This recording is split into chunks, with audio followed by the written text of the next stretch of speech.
भगवते वासुदेवाय। ओम नमो भगवते वासुदेवाय।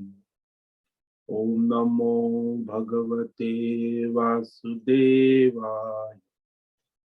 ओम नमो भगवते वासुदेवाय। ओम नमो भगवते वासुदेवाय। ओम नमो भगवते वासुदेवाय। ओम नमो भगवते वासुदेवाय। बंद करा। नमो भगवते वासुदेवाय। ओम नमो भगवते वासुदेवाय। ओम नमो नमो नारायण। भगवते वासुदेवाय। ओम ओम ओम ओम श्री परमात्मने नमो नमः। ओम गणपतये नमो नमः। ओम सरस्वती नमो नमः। ओम गुरुभ्यो नमो नमः। ओम सहनाववतु सहनौ भुनक्तु सह वीर्यं करवावहै तेजस्विनावधीतमस्तु मा विद्विषावहै। ओम शांति शांति शांति। सदाशिव समारंभां शंकराचार्य मध्यमम् अस्मदाचार्य पर्यन्तां वंदे गुरु परंपरा।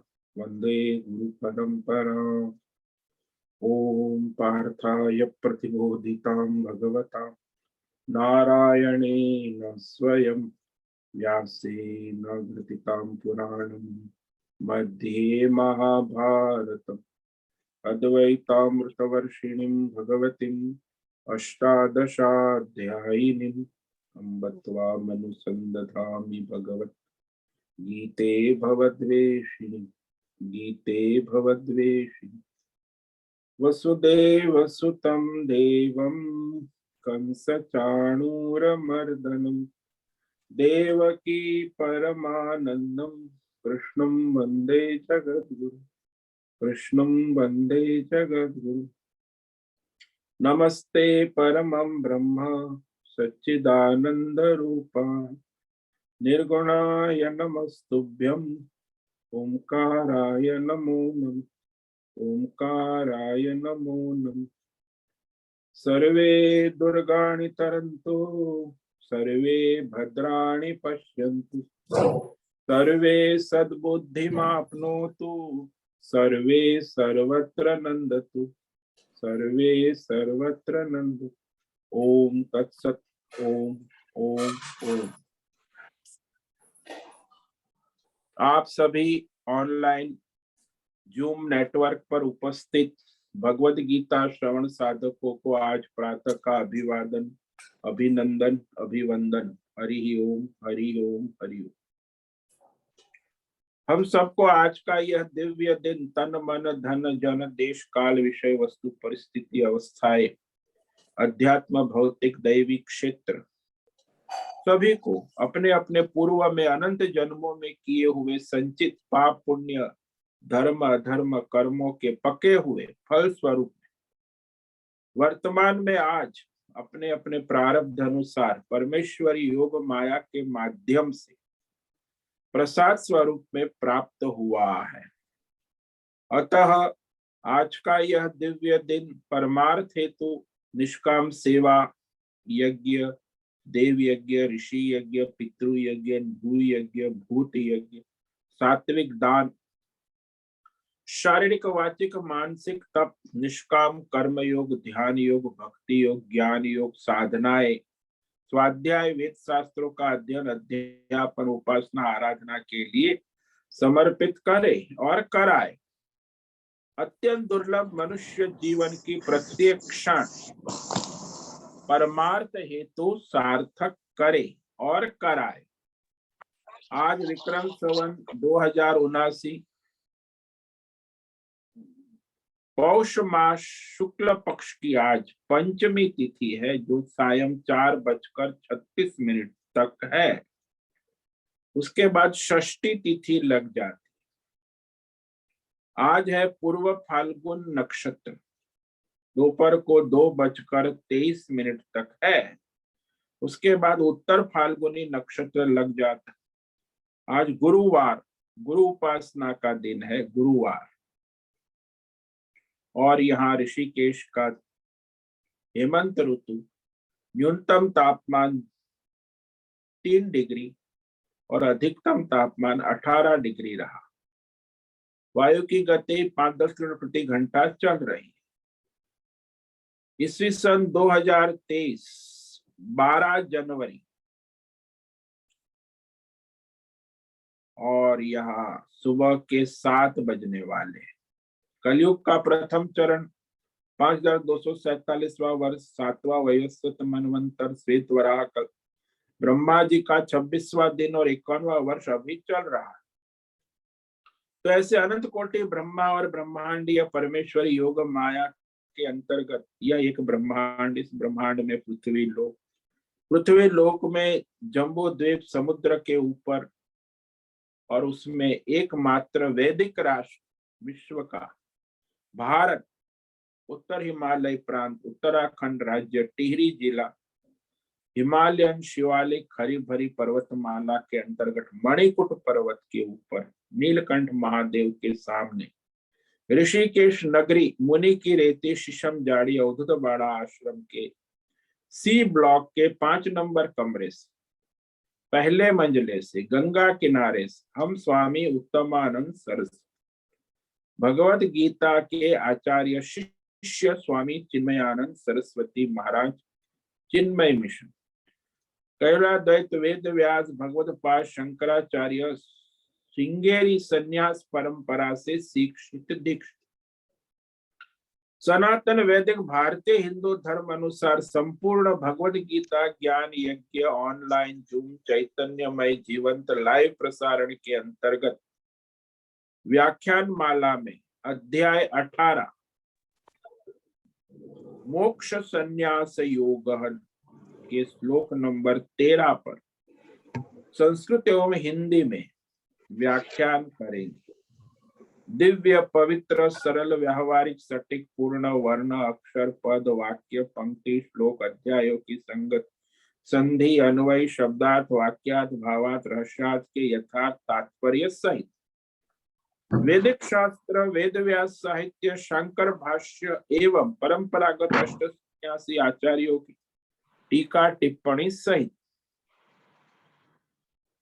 आज का यह दिव्य व्याख्यान करेंगे। कृपया आप सभी श्रद्धा भक्ति ध्यान से परिपूर्ण होकर यह दिव्य श्रवण साधना करें, कुछ ग्रहण करें, धारण करें, अपने जीवन में चरितार्थ करें, निरंतरता लाए, अपनी अपनी आध्यात्मिक भौतिक दैवी अशांति द्वंद्व मोह विक्षेप अधार्मिक अशास्त्रीय भ्रांति भ्रम से रहित होकर के अपने शरीर इंद्रिय प्राण मन वचन कर्म से एक रूप एकाग्र होकर के शुद्ध सात्विक सूक्ष्म वेद शास्त्र अनुसार भगवत विवेक बुद्धि करें। पुनः पुनः इस व्याख्यान का श्रवण करे, मनन करे, चिंतन करे, चर्चा विचारणा करे, प्रचार प्रसार करे, लिंक भेजे, ग्रुप में शेयर करे और अपना और सबका परम कल्याण करे और कराए। ओम तत्सत। ओम ओम ओम। तो कल हमने श्लोक नंबर 12 पर व्याख्यान किया था, जिसमें भगवान ने जो फल की आकांक्षा रखने वाले हैं, फल चाहते हैं, फल के चाहक है, अत्यागी नाम, उनके विषय में उन्हें फल कब और कैसे मिलता है, क्या मिलता है, इसका रहस्य कहा।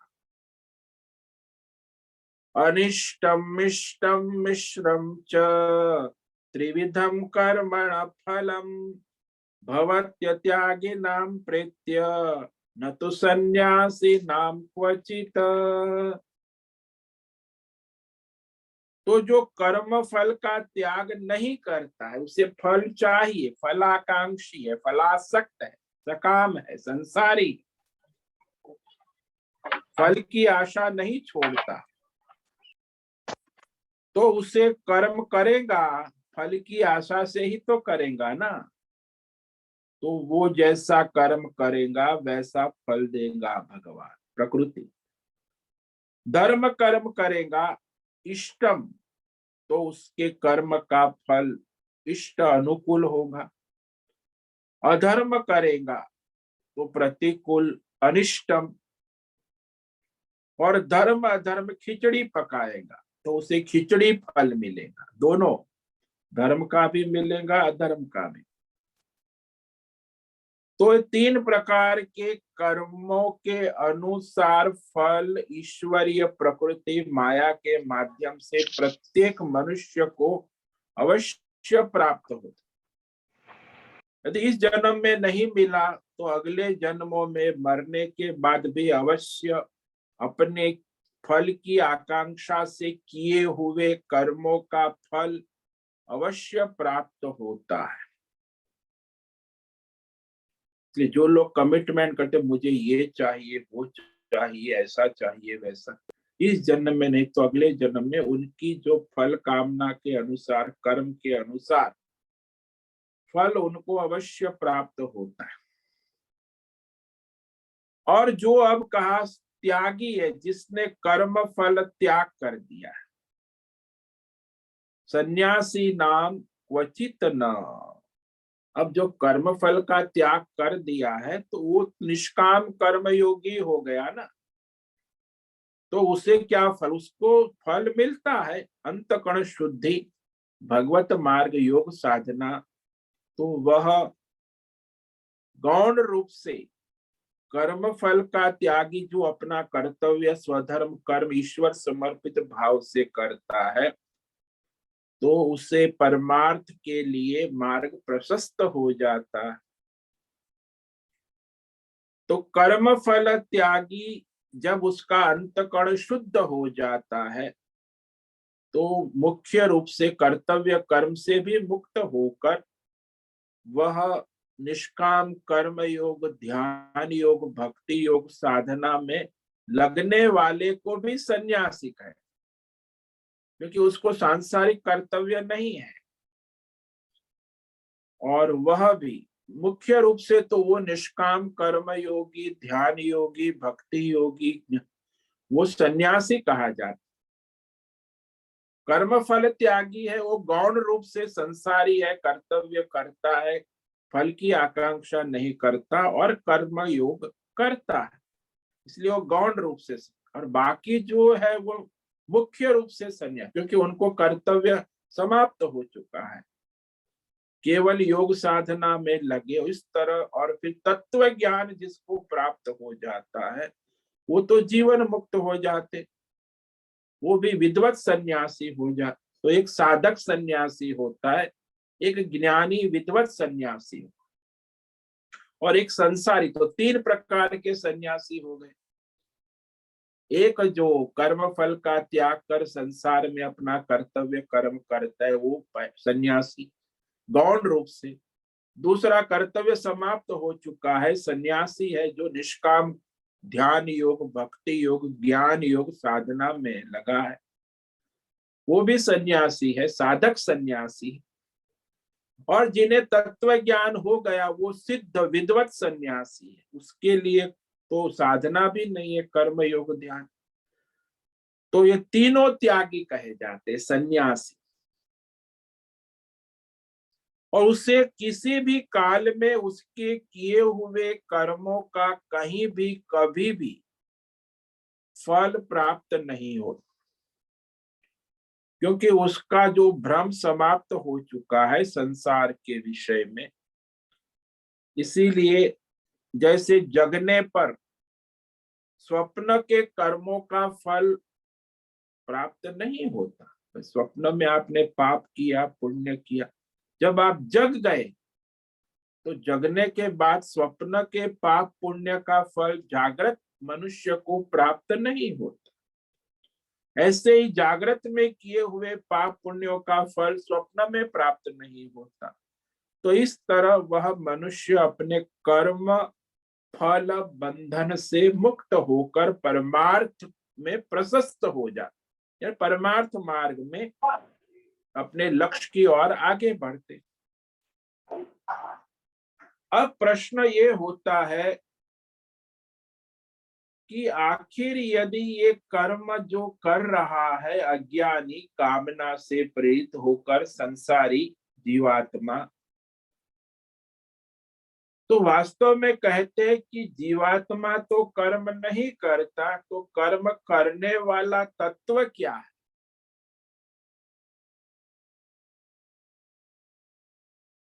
और वो जीवात्मा अज्ञान के कारण ही अपने को कर्ता भोक्ता मान रहा है कि मैंने ये किया, मैंने वो किया, मैंने ये भोगा, मैंने वो भोगा, ये भोगूंगा, भोग रहा हूं, भोगा था। तो ये सब कर्म हो रहा है व्यष्टि समष्टि स्तर पे।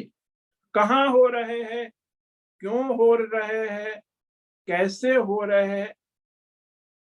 तो पूरा कर्म का रहस्य, कर्म का विज्ञान, कर्म का तत्व, ज्ञान विज्ञान जो हमारे वेद शास्त्रों में कहा है, उस अनुसार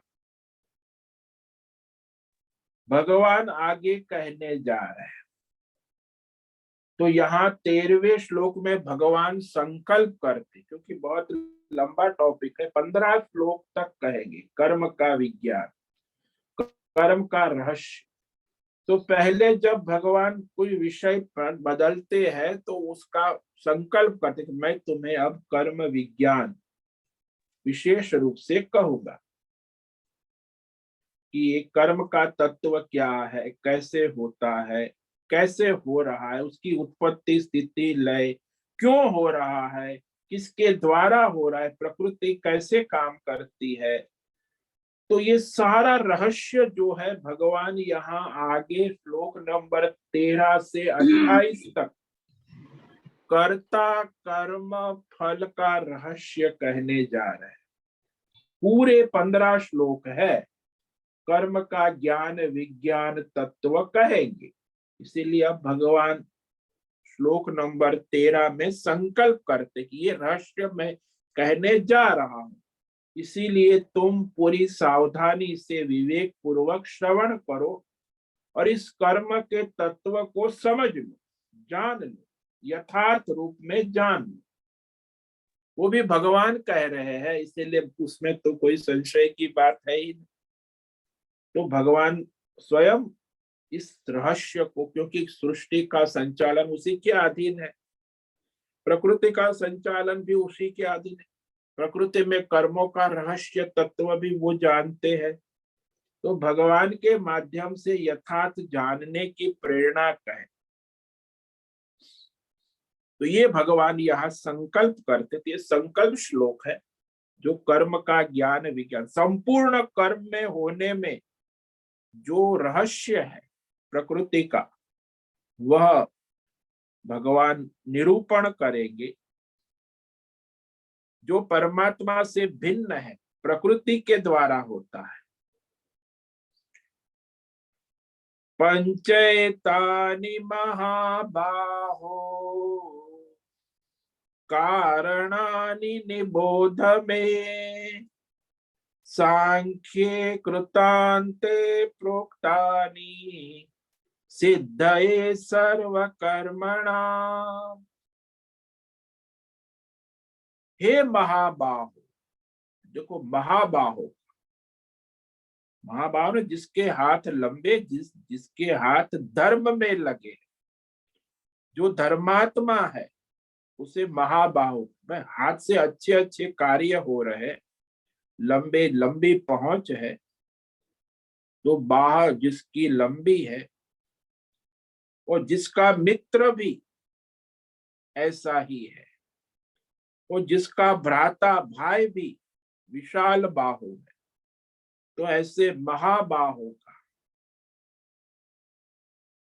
क्योंकि कर्म के विषय में कहने जा, देखो भगवान संबोधन भी उचित नाम से कर रहे कि हाथों से ही कर्म का विज्ञान चलता है, इसीलिए उस कर्म का रहस्य महाबाहो तुम ही सुनो। तो इतने कर्म करते आए हो तुमने, आज तक बहुत कर्म किए, धर्म कर्म, तो उस कर्म का रहस्य सुनो, समझो, जानो। सर्व कर्मणा, जितने भी आध्यात्मिक भौतिक दैवी व्यष्टि समष्टि धर्म अधर्म मिश्र संपूर्ण सर्व कर्माणि, संपूर्ण कर्मों को सिद्धये, तो संपूर्ण कर्मों की सिद्धि होने में, यानी कर्म होने में,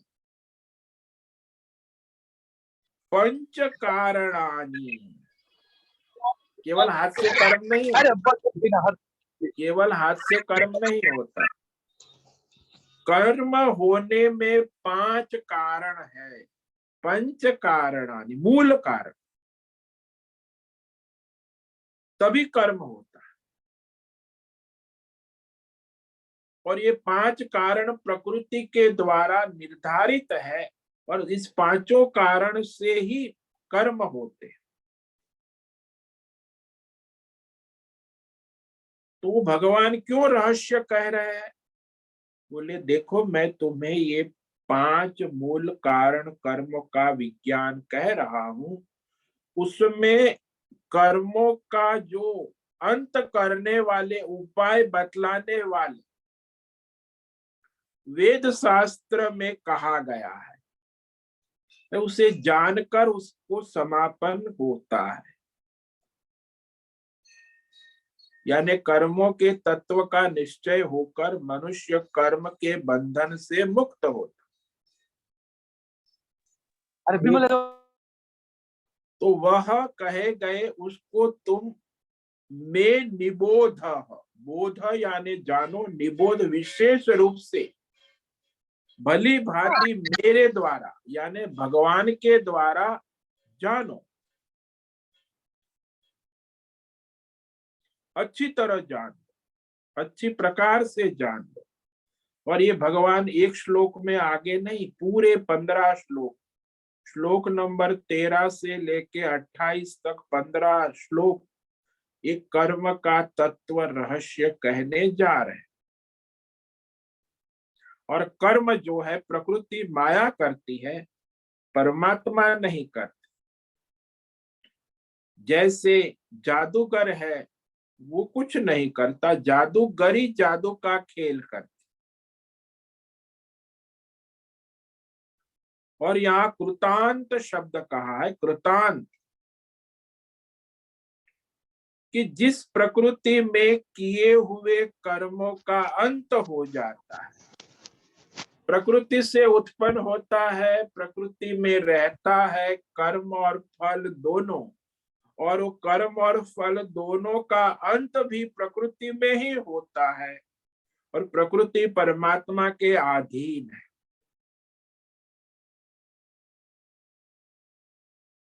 तो कृतांत कहा कि कर्मों का उत्पत्ति स्थिति लय का जो केंद्र बिंदु है वो प्रकृति है, माया है, और कैसे कार्य करती है वो रहस्य भगवान कहने जा रहे हैं कि कर्मों को पूर्ण रूप से, सब कर्मों संपन्न करने वाले 5 मूल कारण कहे गए। किसमें कहे गए?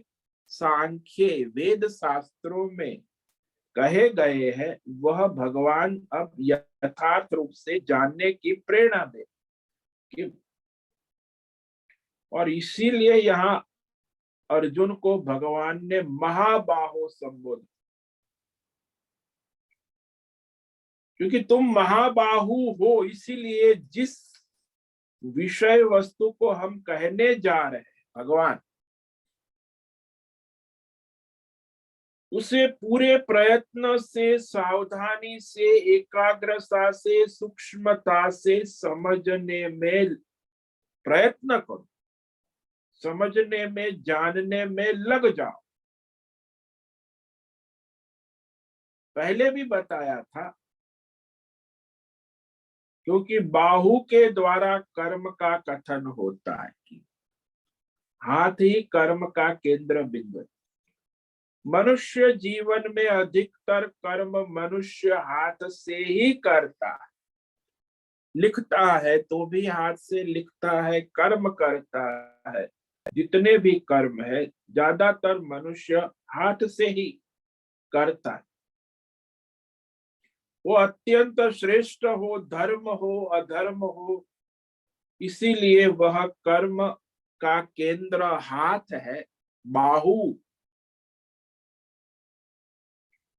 तो इस कर्म के विज्ञान, रहस्यमय तत्व को समझने में समर्थ वही हो सकता है जो भगवान में, वेद शास्त्रों में श्रद्धा रखता।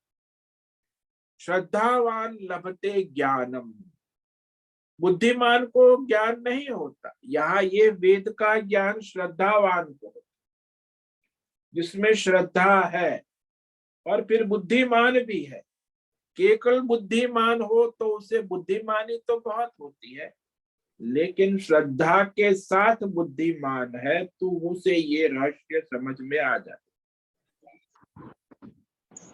तो समर्थ भगवान आगे बतलाने जा रहे हैं कि ये जो रहस्य है उसमें 5 तत्व है, मूल कारण। कोई भी कर्म, धर्म, अधर्म, मिश्र, पाप, पुण्य, अध्यात्म, भौतिक, दैवी या व्यष्टि समष्टि कर्म संपन्न करने वाले, क्रियान्वयन करने वाला जो वास्तविक कर्ता कौन है? सब मनुष्य कहता है मैंने किया, मैंने किया, मैं करता, मैं भोगता, लेकिन वास्तव में ये कर्म कौन करता है? उन्हें मैं तुम्हें समझाता हूं। अर्जुन, तुम तो बहुत दिन रात कहते मैंने ये किया, ये करूंगा, ये किया था, ऐसा किया, वैसा, लेकिन ये वास्तव में कर्म कौन करता है? ये तुम विवेक करो। विवेक, निबोध में, निबोध यानी भगवान कह रहे हैं कि जो भगवान सारी प्रकृति, माया, संसार के कार्य को चलाने वाले हैं, वही परमात्मा प्रकृति के रहस्य को, कर्म के तत्व ज्ञान को ठीक तरह से कहने जा रहे हैं। इसलिए भगवान कहते हैं मैं तुम्हें समझाऊंगा, विस्तार से बतलाऊंगा, और इस कर्म तत्व का रहस्य स्पष्ट रूप से तुम्हें प्रकट करता हूं, तुम्हारे लिए प्रतिपादन करना। और वो कौन कर सकता है? बोले परमात्मा स्वयं ही कहने जा रहे हैं कि जिसके द्वारा ये सृष्टि चक्र चलता है, जो प्रकृति है वो कैसे कार्य करती है, और प्रकृति में ये कर्म सभी जीव करते हैं, उस कर्म के 5 कारण है, मूल कारण, 5 तत्व है, वह परमात्मा स्पष्ट बतला सकते हैं और कोई नहीं बता सकता। इतनी स्पष्टता से, सूक्ष्मता से यथार्थ कर्म तत्व का रहस्य भगवान बताने जा रहे।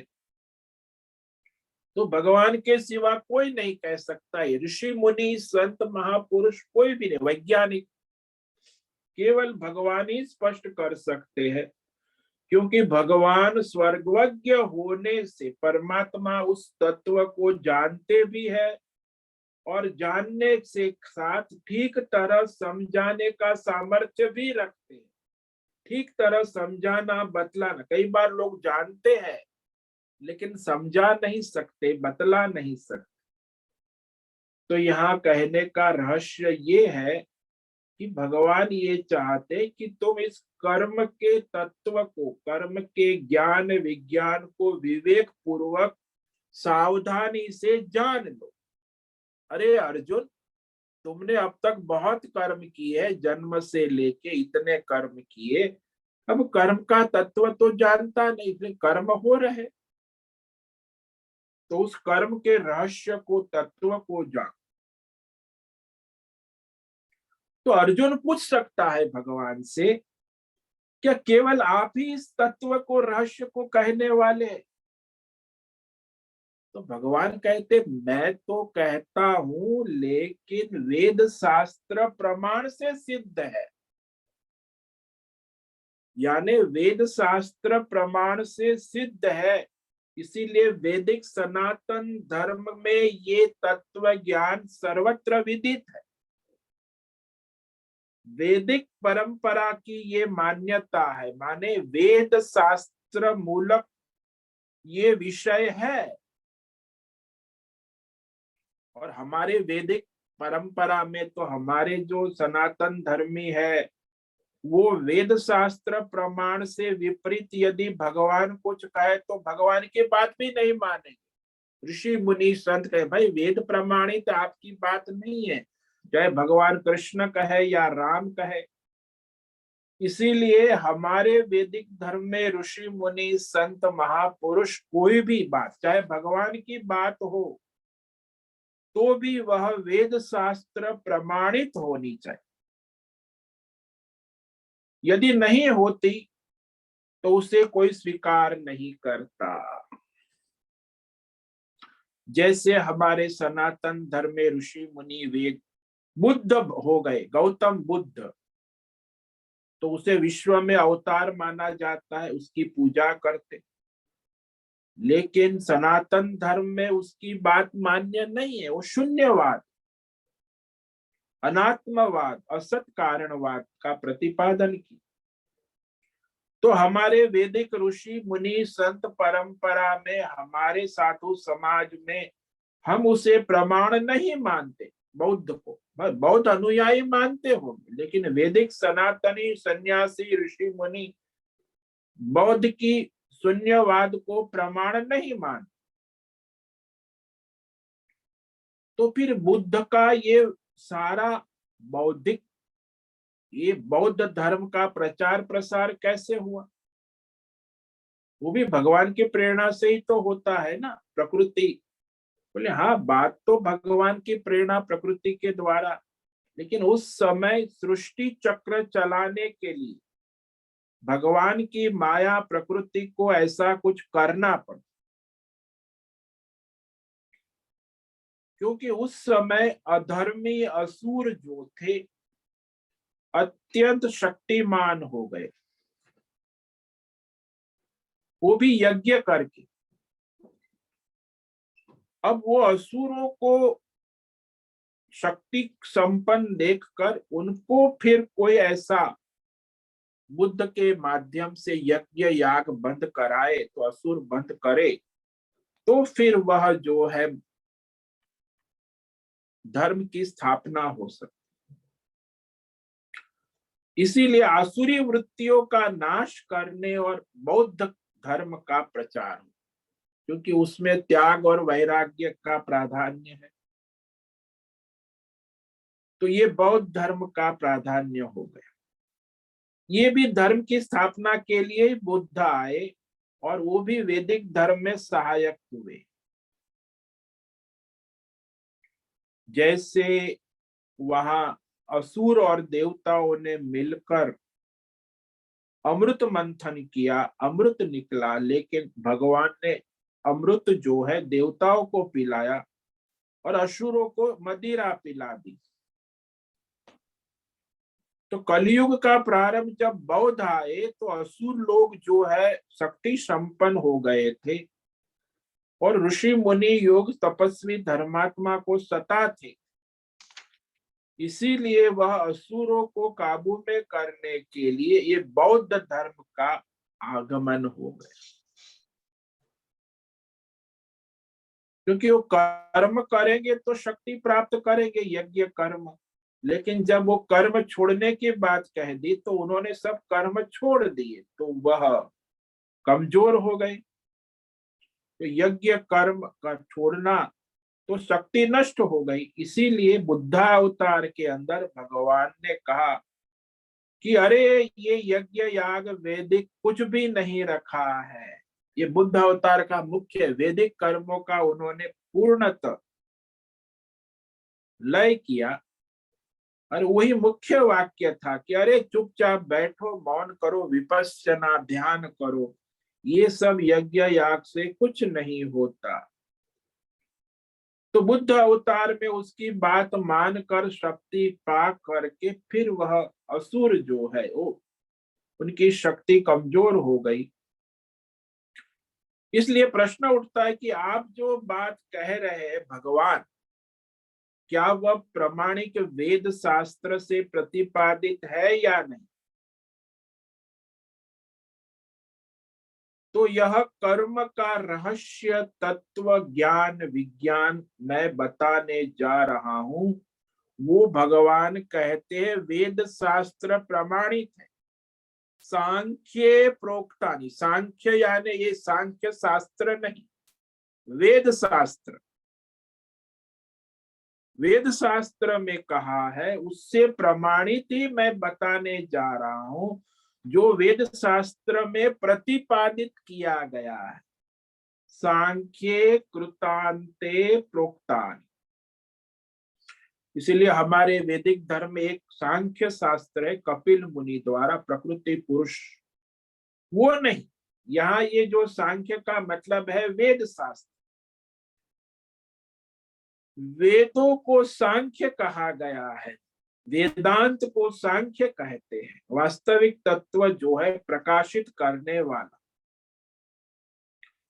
जो वास्तविक तत्व का यथार्थ अर्थ भली भांति प्रकट करने के लिए भगवान यहाँ संकल्प करते कि मैं तुम्हें बताने जा रहा। कृतांते, कृत अर्थ होता है कर्म, कृत जो किया जाता, और कृत की परिसमाप्ति कृतांत हुआ। कर्मों का स्वरूप से समापन बताने वाला जो वेद शास्त्र है, वेदांत शास्त्र है, ब्रह्म ज्ञान है, आत्म ज्ञान है, उसको वेदांत कहते, कृतांत। तो ये कर्म के 5 मूल कारण तत्व रहस्य। कोई भी कर्म आप करो, पाप पुण्य धर्म अधर्म मिश्र, उपासना करो, योग साधना करो, लेकिन कर्म सिद्ध ये सर्व कर्मणाम, सर्व प्रकार के कर्म उपासना में 5 तत्व मूल कारण जो सारे कर्मों को सिद्ध कर देते हैं। अब भगवान उस 5 तत्व को समझाते हैं आगे श्लोक नंबर 14 से लेके 28 तक 15 श्लोक बड़े विस्तार से कर्म का रहस्य भगवान कहने जा रहे। जो लोग कर्म करते उनको ये जानना आवश्यक। तो अब वह भगवान कहेंगे, तो आगे का जो श्लोक है उसे आज तो पढ़ेंगे, इस पर व्याख्यान कल करेंगे। 5 मूल कारण समझाते हैं आगे श्लोक नंबर 14 में। कर्म का तत्व विज्ञान। अधिष्ठानम तथा कर्ता करणम च पृथक विधम विविधाश्च पृथक चेष्टा दैवं चैवात्र पंचमम। अधिष्ठानम कर्ता दूसरा, पृथक विधम कारणम करणम तीसरा, विविध चेष्टा चौथा, और पंचमम दैवम। अधिष्ठान यानी भौतिक शरीर, फिजिकल बॉडी, भोगायतन। कर्ता जीवात्मा, पृथक करणम, 5 ज्ञानेन्द्रिय, 5 कर्मेंद्रिय, मन बुद्धि चित्त अहंकार, 14 करण, और 14 करण के द्वारा विविध प्रकार की चेष्टाएं, देखना, सुनना, चलना, उठना, बैठना, विविधम चेष्टा, चौथा। और 5वां दैव, दैवी शक्तियां, 11 रुद्र, 12 आदित्य, अष्टवसु, इंद्र, प्रजापति, सभी इंद्रियों के देवता, दैवम।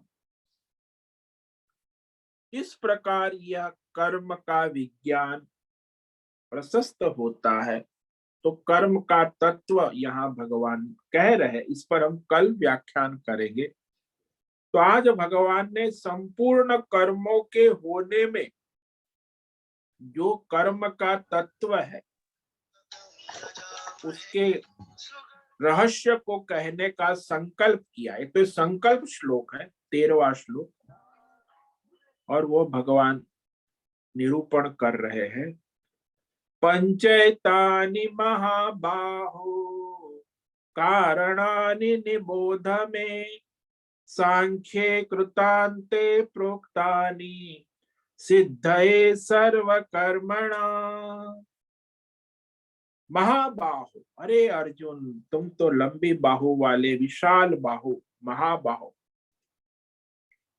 सर्वकर्मणा, संपूर्ण आध्यात्मिक, भौतिक, दैवी, व्यष्टि, समष्टि, शारीरिक, वाचिक, मानसिक, संपूर्ण कर्मों की सिद्धि के लिए, यानी कर्मों को सिद्ध होने में, पंच कारणानि, 5 मूल कारण, मूल हेतु, 5 साधन कहे गए हैं।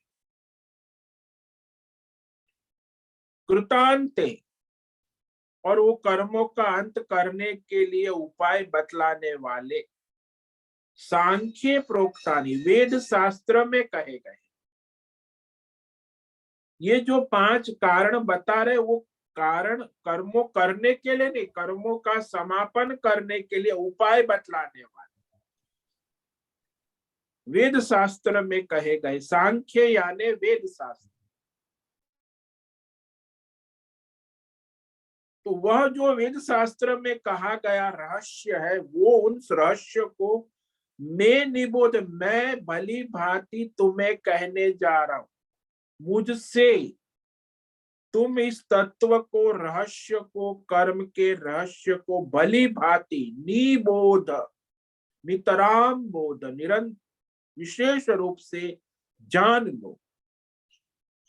ये कर्म पंचक, यह 5 के संयोग से ही सारे कर्म जीवात्मा करता है। ओम नमो नारायणाय, ओम नमो नारायणाय, ओम नमो नारायणाय, ओम नमो नारायणाय, ओम नमो नारायणाय। कायेन वाचा मनसेन्द्रियैर्वा बुद्ध्यात्मना वा प्रकृते स्वभावात् करोमि यद्यत् सकलं परस्मै नारायणायेति समर्पयामि, नारायणायेति समर्पयामि। ओम सर्वे भवन्तु सुखिनः, सर्वे सन्तु निरामया, सर्वे भद्राणि पश्यन्तु, मां कश्चित् दुःखमाप्नुयात्, अस्तु मा सद्गमय, तमसो मा ज्योतिर्गमय, मृत्योर्मा मृतंगमय। ओम पूर्णमद पूर्णमिदं पूर्णात् पूर्णमुदच्यते पूर्णस्य पूर्णमादाय पूर्णमेवावशिष्यते। ओम शांति शांति शांति। शंकरं शंकराचार्यं केशवं बादरायणं सूत्र भाष्य कृतौ वंदे भगवन्तौ पुनः पुनः। ईश्वरो गुरुरात्मेति मूर्ति भेद विभागी, व्योमवद् व्याप्त देहाय दक्षिणामूर्तये नमो नमः। ओम गुरुभ्यो नमो नमः। ओम तत्सत्। ब्रह्मार्पणमस्तु। ओम ओम ओम।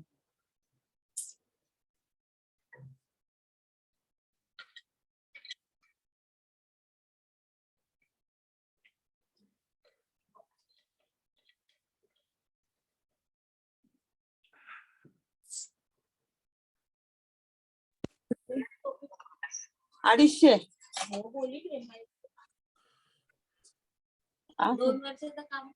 ओम नमो नारायण स्वामी जी। हाँ बोलो शर्मा जी। स्वामी जी, ये 3 आपने बताए, कर्म फल का त्याग और ज्ञानी। हाँ परंतु ये संशय उठता है कि जैसे गीता में भी कृष्ण ने अर्जुन को यही कहा, तो कर्म करना कर्तव्य है। तो कर्म फल का त्याग जैसे आपने बताया संभव, परंतु ज्ञानी जो है वो कर्म करके ही तो ज्ञानी बनेगा। यह कर्म फल का त्याग संपूर्ण रूप से कैसे हो सकता है? ये थोड़ा सा इस पर और व्याख्या करें। देखो, बात ऐसी है कि वह जो निष्काम कर्म योगी है, वह कर्म फल का त्याग करके कर्तव्य कर्म करते करते करते वो एक अवस्था में आता है तो उसका कर्तव्य समाप्त हो जाता है। अब जिसका कर्तव्य समाप्त हो गया, सांसारिक कर्तव्य, तो उसके लिए फिर यही ऑप्शन रहता है कि वह निष्काम भाव से ध्यान योग, भक्ति योग, ज्ञान योग साधना में अपना समय समर्पित करे।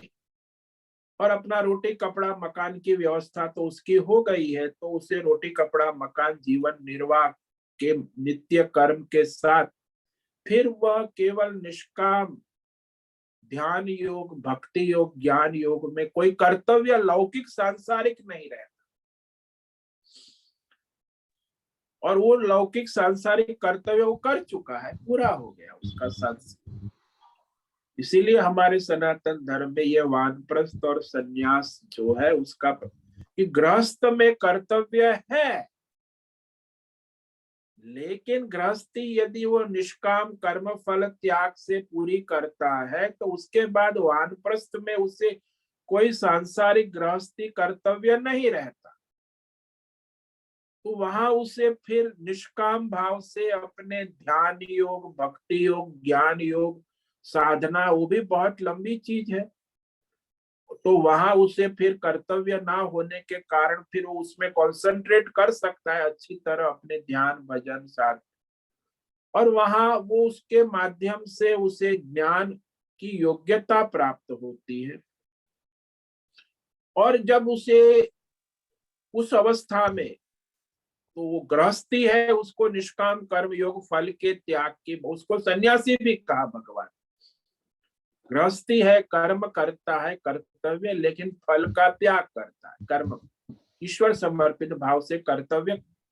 लेकिन वही गृहस्थी जब वो करते करते उसका गृहस्थी पूरी हो जाती है, सांसारिक जिम्मेदारियां समाप्त हो जाती है, तो वही फिर जो कर्म योगी न होकर वो निष्काम ध्यान योग, भक्ति योग, ज्ञान योग में लग जाता है।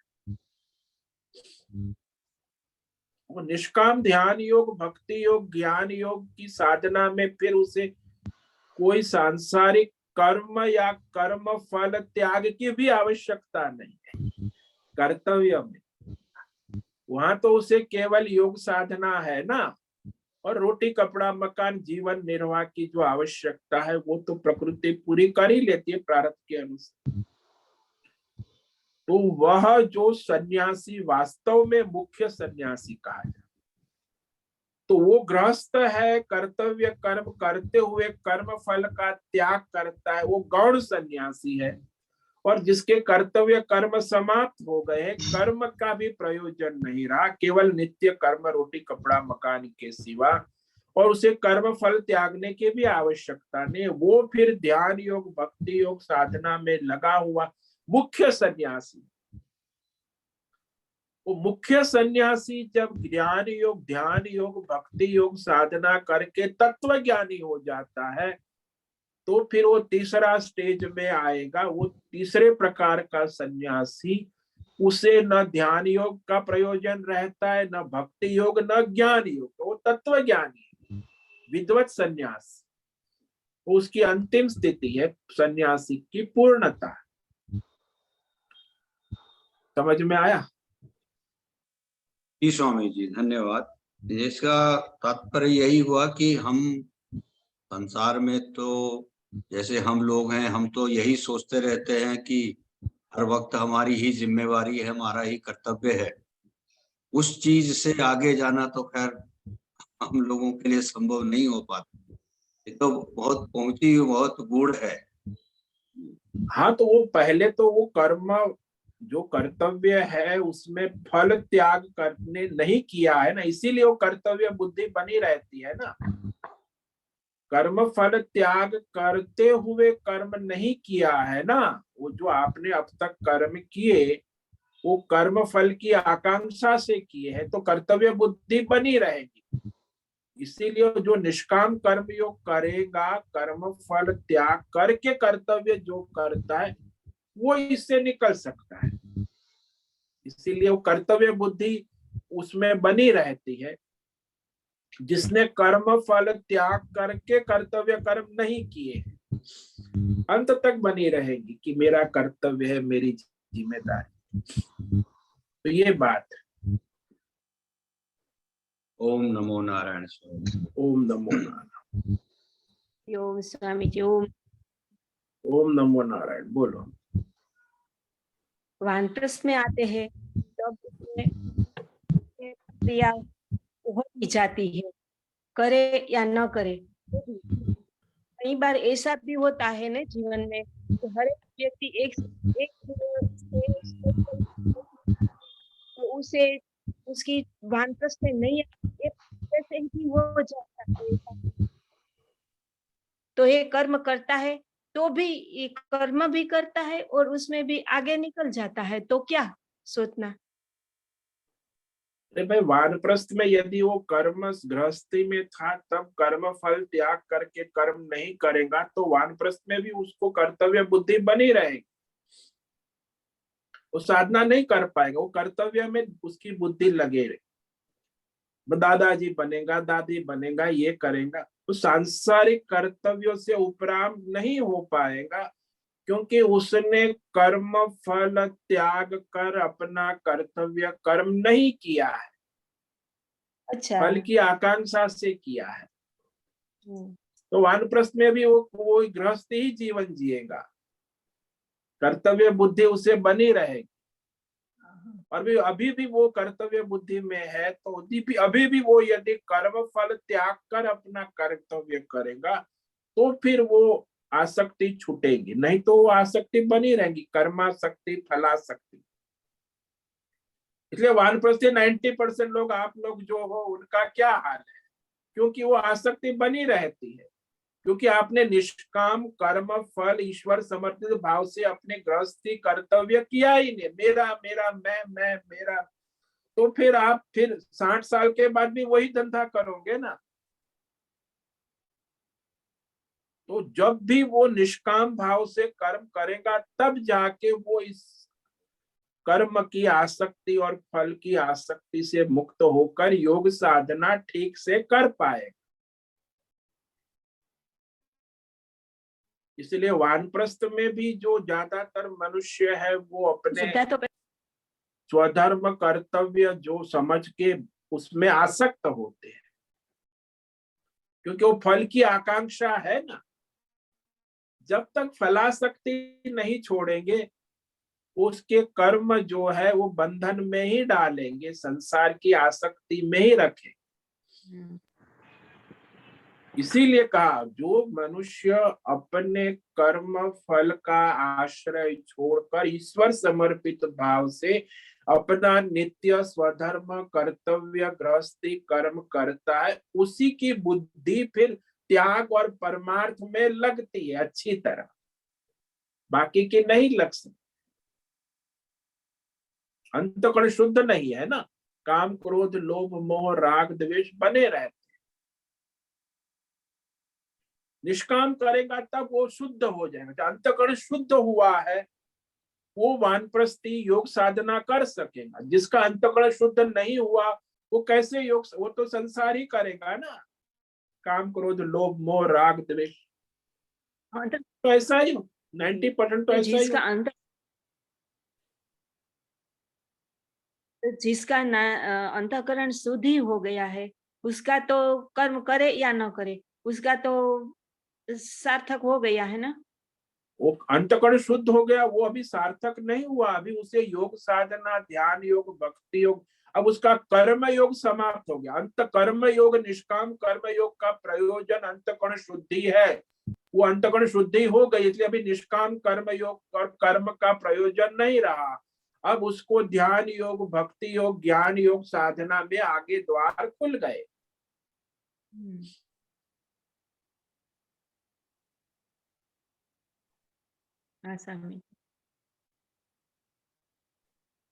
पहला द्वार गेट ही है निष्काम कर्म योग, जिसने किया है वही आगे बढ़ सकता है। और सकाम निष्काम खिचड़ी पकाया है तो फिर कुछ लाभ तो होता है लेकिन प्रगति नहीं होती। समझ में आया? समझ में आया स्वामी जी। हरि ओम। ओम नमो नारायण। ओम नमो स्वामी नारायण। जी जब हाँ। ये वानप्रस्थ आश्रम में ये कर्म सब छोड़ते हैं, एक तो अपना आसक्ति को छोड़ना सबसे इम्पोर्टेंट है, लेकिन उसके बाद फिर हम लोग ये सब कर्म छोड़ के ऐसे बैठे रहेंगे तो लोग क्या कहेंगे, ये भाव भी नहीं होना चाहिए ना स्वामी जी। नहीं, आपको ध्यान योग भक्ति योग ज्ञान योग साधना करने का स्कोप है, बहुत कुछ कर सकते हो। अब आप सांसारिक जिम्मेदारी लिए, लेकिन ये जिम्मेदारी है ना योग साधना की। ध्यान योग करो भक्ति योग ज्ञान योग साधना, कितना है बापा रे। नहीं, फैमिली का कुछ भी काम में कंट्रीब्यूट नहीं कर रहे हैं, ऐसे बैठे ध्यान साधना कर रहे अब हैं तो लोग फैमिली की बोले जिम्मेदारी आपकी समाप्त हो गई, हो गृहस्थी गए। के साथ ही आप वानप्रस्थी हो। अब हम्म, उसका कोई जिम्मेदारी आप लेते हो तो आसक्ति है, आपका मोह है, अज्ञान। हम्म। लेकिन आपका सारे कर्तव्य, फैमिली के लोगों को ये सब ज्ञान नहीं है ना स्वामी जी। तो वो उनको बोलेंगे ज्ञान तो नहीं है तो बैठे लेकिन रहे अपने ही काम करते हैं, खाना खा रहे हैं। हाँ तो ऐसा। उसका काम हो गया, अभी उनको अपना कर्तव्य करना है। आपके परिवार के वाले दूसरे लोग हैं, उनको अभी गृहस्थी है, उनका कर्तव्य है। आपकी वानप्रस्थी है तो आपकी गृहस्थी का कर्तव्य समाप्त होगा, फिर क्यों गृहस्थी करोगे? तो ये तो मूर्खता है ना। गृहस्थी का कार्य पूरा हो गया, आप वानप्रस्थी हो तो अपनी जिम्मेदारी वानप्रस्थी की साधना करो ना। अब उसको बुरा लगे अच्छा लगे उससे आपको क्या है, आप अपना कर्तव्य स्वधर्म वानप्रस्थी का है, वो गृहस्थी का नहीं है। तो दोनों में अंतर है ना। अब गृहस्थी के साथ रहोगे तो एक संघर्ष तो होगा ही ना, वो गृहस्थी और वानप्रस्थी के बीच में। तो उस संघर्ष में आपको निष्ठा पूर्वक अपना स्वधर्म करना है। वो उनके साथ ज्यादा पचड़े में पड़ना नहीं है। गृहस्थी है भाई, उनकी बुद्धि जैसे उनको विवेक आएगा तो समझेंगे, नहीं तो ऐसे ही उनकी गृहस्थी में ही रहेंगे। हाँ यही, मतलब उस बात का भी ज्यादा मतलब टेंशन नहीं लेना चाहिए। इनफैक्ट हाँ लेना ही नहीं चाहिए। हाँ जी, विवेक पूर्वक अपना स्वधर्म करना चाहिए। ओम नमो नारायण। ओम नमो। ठीक है, आज का समय पूरा हो गया। सभी साधकों को ओम नमो नारायणाय, सबको ओम नमो ओम नमो नारायण। सभी साधकों को शुभ।